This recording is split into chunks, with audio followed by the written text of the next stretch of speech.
اور کل یہاں پر تقریباً اسی منزل پر آ کر میں نے گزارش کی تھی کہ حقیقت توحید ظاہر ہوتی ہے نور غیر حسی کی شکل میں. ویسے تو کیا نور حسی اور کیا غیر نور حسی. اب دیکھیے ایک چھوٹی سی مثال دے رہا ہوں، اور اس اصطلاح میں جو بعض اکابرین ملت نے وحدت الوجود کی اصطلاح استعمال کی ہے، اس اصطلاح کو اور اس مفہوم کو ذہن سے تھوڑی دیر کے لیے نکال دیں، اور وحدت الوجود کی یہ تقریر جو اب میں کر رہا ہوں محفوظ رکھیں ذہنوں میں. حقیقت توحید کی یہ تقریر جو اس وقت اب کرنے جا رہا ہوں یہ محفوظ رکھیں. اور یہ کوئی بڑی جسے کہیے کہ ٹیکنیکل ٹرمینالوجی میں کوئی یوز نہیں کر رہا ہوں. علم عرفان کی، علم تصوف کی، علم سیر و سلوک کی، علم حکمت و فلسفہ کی، منطق کی نہیں، بہت سادی سی بات کہہ رہا ہوں. ایسی مثال عرض کر رہا ہوں جو ہمارے بچے بھی انشاءاللہ یاد رکھیں گے. دیکھو ہم کہتے ہیں اس کائنات میں ایک ہی حقیقت ہے، اور وہ حقیقت کیا ہے؟ لا الہ الا اللہ. عزیزو، جوانو، بچوں، یہ حقیقت سمجھ لو. اور یہ حقیقت کہیں سمجھ میں نہیں آئے گی سوائے اس ممبر کے جو ممبر حسین کے نام سے منسوب ہے. یہ علم بدعت نہیں ہے، یہ اہل توحید کا علم ہے. یہ پرچم توحید ہے، یہ پرچم اسلام ہے، یہ پرچم قرآن ہے، یہ پرچم محمد مصطفیٰ ہے صلی اللہ علیہ وآلہ وسلم. اس پرچم کے سائے کی برکتوں میں جیو. اس کے سائے سے نکل گئے نا تو زندگی تباہ ہو جائے. یہ میں کوئی جوش خطابت میں جملے نہیں کہہ رہا ہوں، بہت سوچ سمجھ کے کہہ رہا ہوں، بہت سوچ سمجھ کے کہہ رہا ہوں. اس علم کے وفادار رہنا، اس لیے کہ یہ علم ہی علم وفادار ہے. علم کے وفادار. اب سنو، یہ جو تمہارے آنسو ہیں یہ زمین طبیعت کو نم کر دیتے ہیں، اور جب طبیعت نم ہو جاتی ہے، زمین نم ہو جاتی ہے تو کوئی تخم اس میں پھر پروان چاہتا ہے. کوئی بیج ڈالو نم زمین میں تو وہ تناور درخت بن جاتا ہے. اب میں توحید کا تخم آپ کی طبیعتوں میں ڈال رہا ہوں، ہے وہ پہلے سے موجود. اب سنو توحید کیا ہے، حقیقت توحید کیا ہے، حقیقت لا الہ کیا ہے. یہ ساری کائنات ایک حقیقت کا جلوہ ہے. اس کی ایک مثال دے رہا ہوں، نہایت ناقص سی مثال، لیکن یہ ناقص مثال ایک کامل حقیقت کو شاید ذہن سے قریب کر دے گی. آپ فرض کیجئے ایک بہت اچھی عمارت بنائیے، ایک بہت اچھی عمارت، توجہ رکھیے گا، ایک بہت اچھی عمارت بنائیے بالکل 21ویں صدی کی ٹیکنالوجی کے مطابق. اس میں کانفرنس ہال ہو، لائبریری ہو، وغیرہ وغیرہ سب کچھ ہو، اور پوری بلڈنگ جو ہے وہ الیکٹرانک ہو.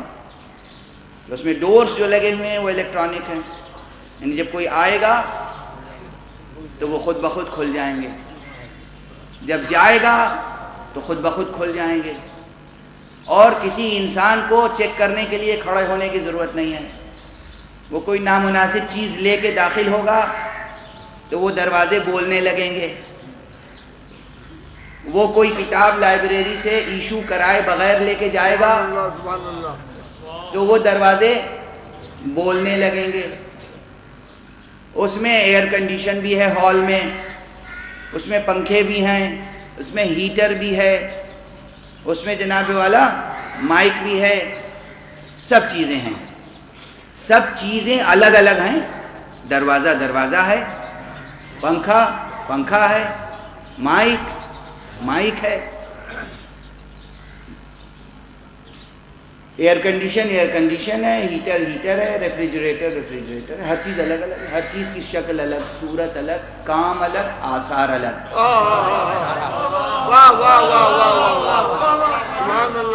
مائک کا کام ہے میری آواز کو پھیلا دینا، پنکھے کا کام ہے ہوا دینا، ہیٹر کا کام ہے گرمی دینا،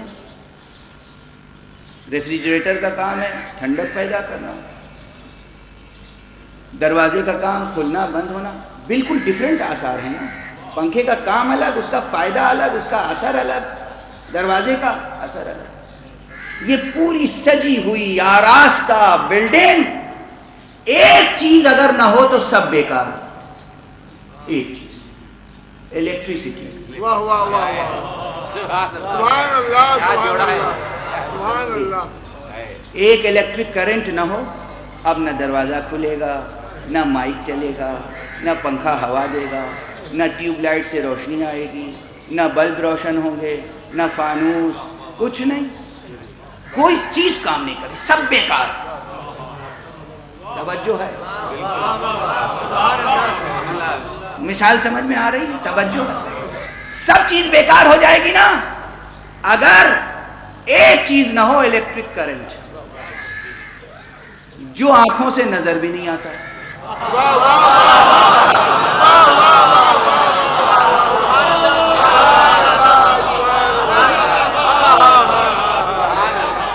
نظر نہیں آتا. کس نے دیکھا ہے الیکٹرک کرنٹ؟ نہیں دیکھا ہے نا.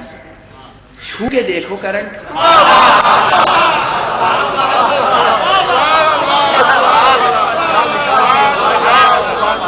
اب سمجھ میں آیا طور پر کیوں جل کے راکھ ہو گئے تھے. صلوات پڑھ لیجیے محمد والے.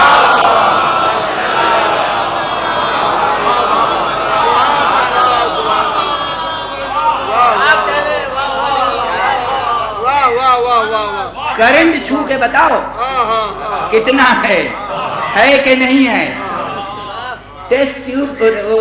ٹیسٹر سے نہ دیکھیے گا کہ وہ صاحب ٹیسٹ کر رہے ہیں کہ الیکٹرک، ہاتھ لگا کے دیکھیے کرنٹ ہے کہ نہیں، اور وولٹیج کتنا ہے ہاتھ سے بتائیے. اور ایک ہی چیز ہے بس، خدا کی قسم ایک ہی چیز، کرنٹ. وہ ٹیوب سے گزرا تو روشنی ہو گئی، پنکھے میں آیا تو ہوا آ گئی، ہیٹر میں پہنچا تو گرمی پیدا ہو گئی، مائک میں آیا تو آواز پیدا ہو گئی. چیز ایک ہے، آثار مختلف.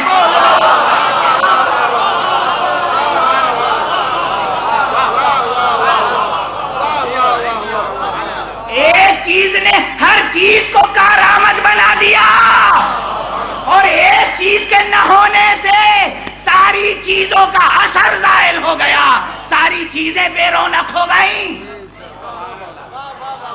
اس کائنات کی حقیقت بھی یہی ہے. سورج اگر چمک رہا ہے تو اس کے پیچھے کوئی طاقت ہے، چاند اگر اپنا کام کر رہا ہے تو اس کے پیچھے کوئی طاقت ہے، زمین اگر گردش میں ہے تو کوئی طاقت ہے، اگر درختوں میں پھل اور پھول آ رہے ہیں تو کوئی طاقت ہے. جب یہ کچھ نہ ہوگا تب تو ہم مان سکتے ہیں کہ کوئی طاقت نہیں ہے. مگر جب تک یہ سب کچھ ہے ہم کیسے مانیں کہ اس کے پیچھے کوئی طاقت نہیں ہے؟ کوئی طاقت ضرور ہے جو نظر نہیں آ رہی ہے، اور اس کے لیے زیب دیتا ہے کہ نظر نہ آئے.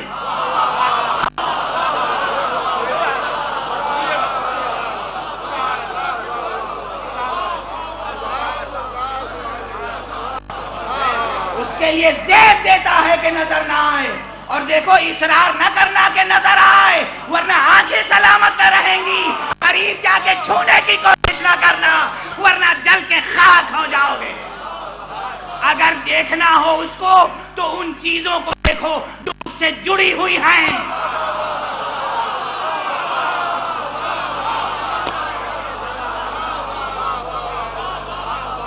اگر اسے دیکھنا ہو تو اسے دیکھو جو اس سے جڑی ہوئی ہیں.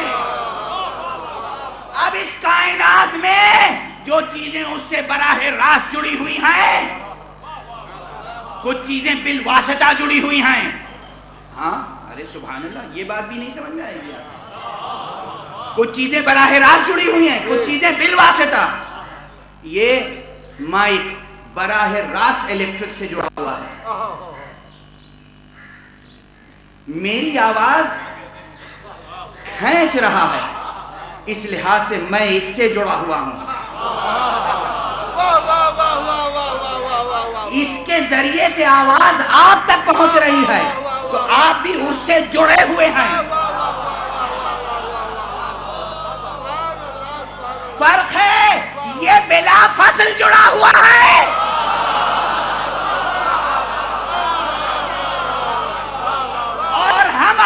فصل کے ساتھ، ایک فاصلے کے ساتھ، ایک فرق کے ساتھ. وہ ٹیوب لائٹ، وہ ٹیوب براہ راست جڑا ہوا ہے اور اس کی روشنی ہر چیز کو منور کر رہی ہے، تو اس کی کرنوں سے ہر ذرہ ذرہ جڑا ہوا ہے. تو یوں تو پوری کائنات اس سے جڑی ہوئی ہے، مگر مصطفیٰ جیسا جڑا ہوا ہے، مرتضیٰ جیسا وابستہ ہے، حسن و حسین جس طرح وابستہ ہے، ایسے کائنات خدا کی ذات سے وابستہ نہیں ہے. صلوات پڑھتے محمد و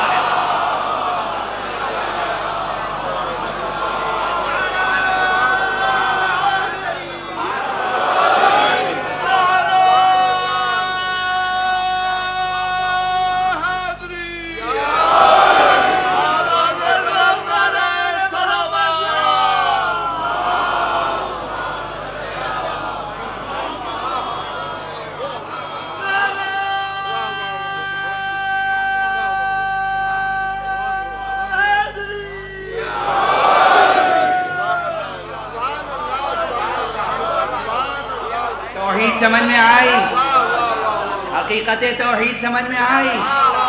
وہی ایک ذات ہے، بس اور بس ایک ہی حقیقت ہے. کثرت کا کوئی گزر نہیں، سنویت کا کوئی گزر نہیں، تسلیس کا کوئی محل نہیں. ایک حقیقت ہے، حقیقت توحید. اسی حقیقت سے پوری کائنات کا وجود ہے، ہر چیز اسی کے نور سے روشن ہے. اللہ نور السماوات والارض، اللہ ہی ہے آسمانوں کا نور اور زمین کا نور. مگر پوری کائنات اس کے نور سے فیضیاب ہے بالواسطہ. اچھا اب یہ بات سمجھ میں آ گئی تو ایک تلخ سی بات بھی کہتا ہوں، ایک کڑوی سی بات ہے، ہاں کام کی بات ہے. اس وقت پوری دنیا بشریت انگاروں پر لوٹ گئی، خاص طور سے ملت اسلامیہ. مسلمان ہر طرف ذلیل نگاہوں سے دیکھا جا رہا ہے. مصیبتوں کے بادل ہیں، بے چینیاں ہیں، بے امنیاں ہیں، الفتیں ہیں. ہر شخص کہہ رہا ہے زوال ہے. یہ زوال کیوں ہے؟ یہ زوال کیوں ہے؟ اور اس زوال کو دور کرنے کے لیے تدبیریں کر رہے ہیں لوگ ہیں، ادارے بن رہے ہیں، تحریکیں قائم ہو رہی ہیں، انجمن سازی ہو رہی ہے، انسٹیٹیوٹس قائم ہو رہے ہیں، آرگنائزیشنز ہو رہے ہیں، تھنک ٹینک بنائے جا رہے ہیں. سب ضروری ہے. اور یہ یاد رکھیے احساس کمتری میں مبتلا ہونے کی ضرورت نہیں ہے. ہماری ملت اسلامیہ میں بحمد اللہ لطف الہی سے، فیضان مصطفی سے اور فیضان اہل بیت مصطفیٰ سے کسی نعمت کی کمی نہیں ہے. عجیب کانٹیکسٹ میں یہ جملہ کہہ رہا ہوں، عجیب منزل تک میرا ذہن چلا گیا جب خدا نے کہہ دیا اتممت علیکم نعمتی، میں نے نعمت تمام کر دی. تو اب کفر ہے یہ سوچنا کہ کسی نعمت کی کمی ہے. نعمت کی کمی نہیں، قدر نعمت کی کمی ہے.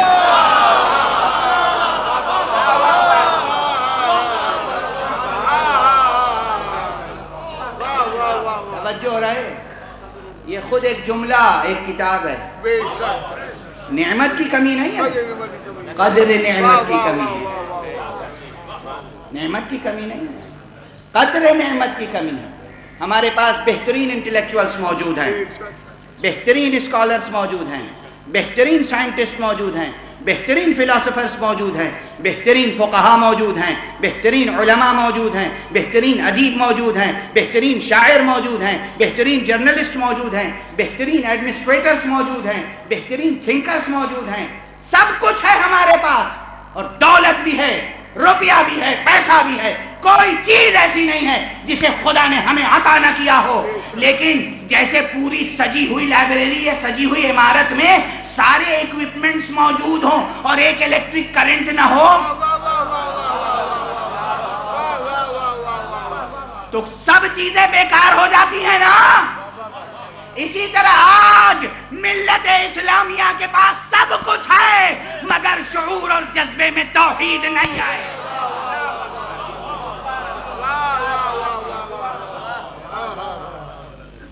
مفکرین کی عام کمزوری، میں جو سوچتا ہوں وہی صحیح، تو اب دوسرے تھنکر سے اس کا کوارڈینیشن کیسے ہو؟ سبحان اللہ سبحان اللہ.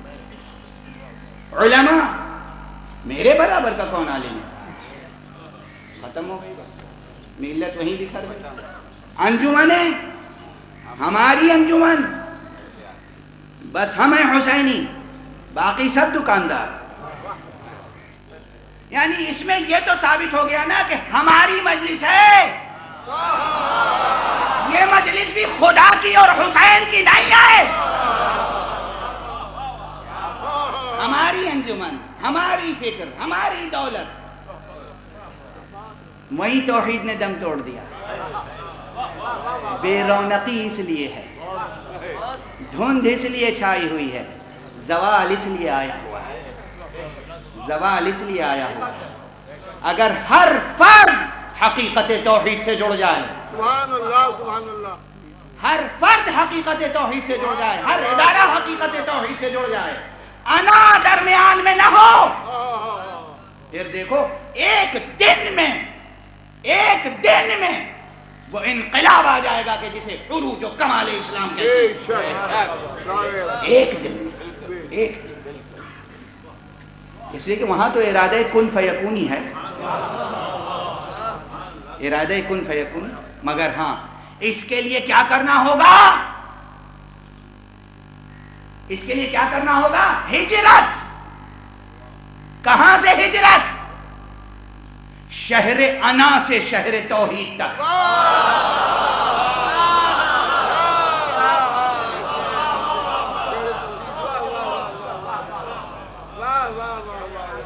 شہر انا سے شہر توحید تک، ملک فنا سے ملک بقا تک. اور اگر شہر توحید تک نہ جا سکو تو باب توحید تک پہنچ جاؤ.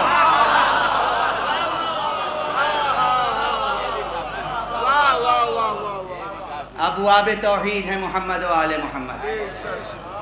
ہجرت کرنا حسین سے سیکھو. بس گفتگو تمام ہوئی.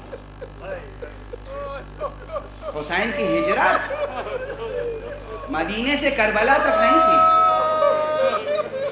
ملک فنا سے ملک بقا تک. ہجرت کی حقیقت کو سمجھو. کربلا حد آخر نہیں ہے حسین کی، حسین کی کوئی حد آخر نہیں ہے. آج 2 محرم حسین کا کارواں کربلا پہنچ گیا ہے.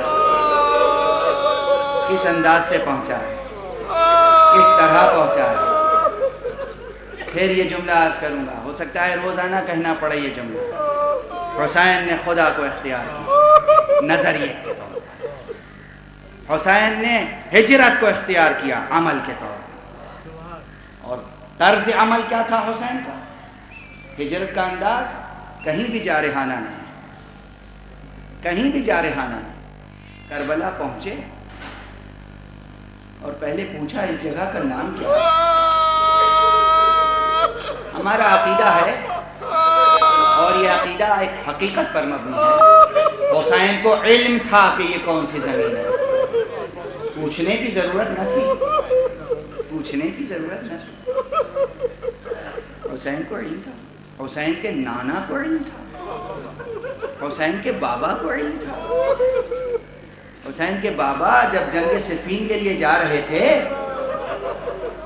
کربلا کی طرف سے گزرے تو ٹھہرے اور آنکھوں میں آنسو آ گئے.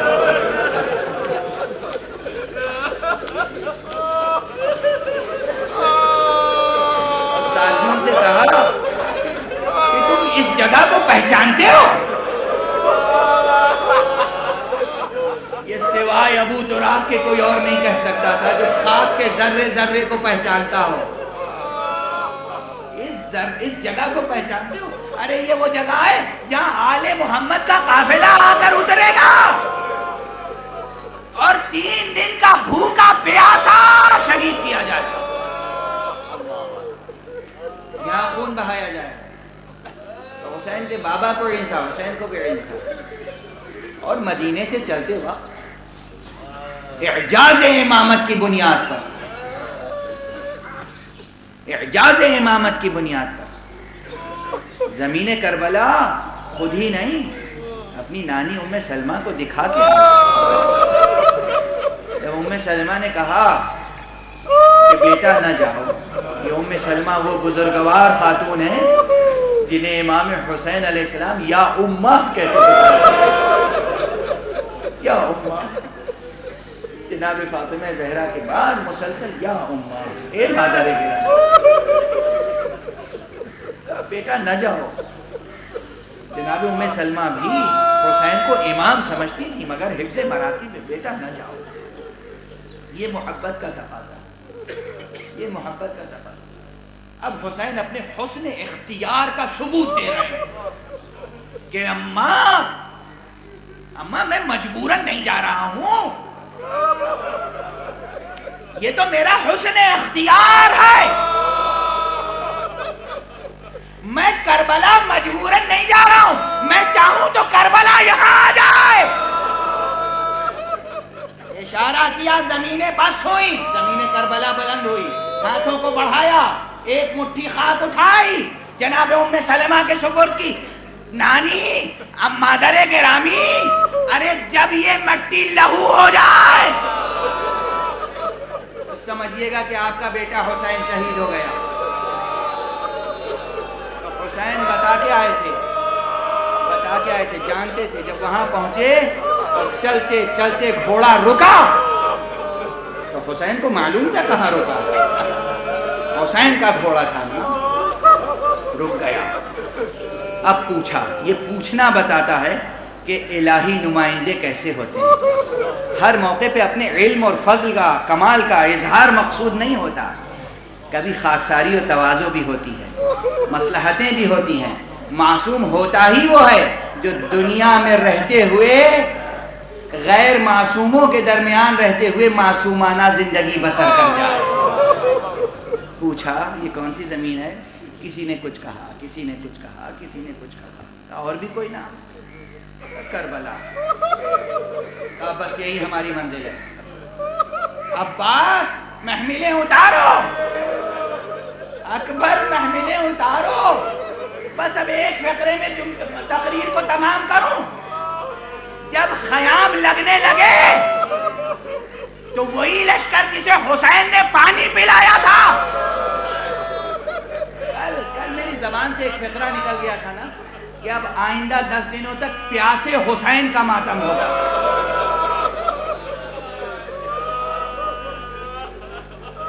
جس لشکر کو حسین نے پانی پلایا تھا، دوسری لشکر کے کچھ افراد آگے بڑھے، ہمیں کہا گیا دریا کے کنارے آپ کے خیمے نہ لگائے جائیں۔ اللہ اکبر۔ کچھ ساتھیوں کو خیز و غضب اور جلال آیا، مگر حسین رحمت خدا کا نمائندہ ایک مرتبہ کہاں گئے؟ معلوم ہے کہاں گئے؟ اپنی بہن زینب کے پاس۔ ذرا حفظ مراتب، اور کہا اے بہن زینب، ارے ذرا عباس کو بلائیے اور عباس کو بلا کے کہیے ابھی جنگ کا موقع نہیں ہے، ہم اپنی طرف سے جنگ کا آغاز نہیں کرنا چاہتے۔ عباس سے کہیے زہیر کو روک لیں۔